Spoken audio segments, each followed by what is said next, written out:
Radical expressions. हमारे पास question है 3√16 x की पावर 4 y की पावर 5। अब इसको सिंप्लीफाई कैसे करना है? ये एक रेडिकल एक्सप्रेशन है, इसको हमने सिंपल एक्सपोनेंट की फॉर्म में लेके आना है। हमने क्या करना है, पॉसिबल फैक्टर्स बनाने हैं। सबसे पहले 16 के पॉसिबल फैक्टर इस तरह से बनाने हैं क्योंकि हमारे पास है क्यूब रूट।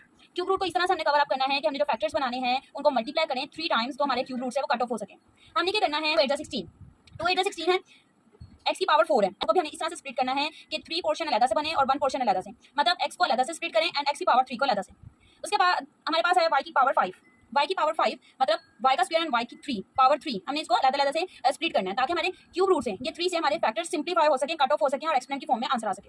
हमारे पास फैक्टर्स है 2x y का स्क्वायर जो कि एक दूसरे से मैच नहीं करते थे, 3 क्यूब रूट से मैच नहीं करते थे, उन्हें हमने अलग से कर लिख लिया। 2 की क्यूब, x की क्यूब, y की क्यूब, इसको हमने सेपरेट लिख लिया। अब हमने क्या करना है, इसका एक अलग से ग्रुप बना देना है, अनकॉमन आ रहे हैं क्यूब रूट से, उसको अलग से। अब हमने क्या करना है, ये जो हमारे पास क्यूब रूट्स वाली वैल्यू है ये तो 3 से कट ऑफ हो जाएंगी, तो 2xy ये इसका क्यूब रूट खत्म हो जाएगा, ठीक है, इसका रेडिकल एक्सप्रेशन खत्म हो जाएगा, तो ये तो सिंपल फैक्टर्स में आ जाएंगे, ठीक है। लेकिन जो बाकी जो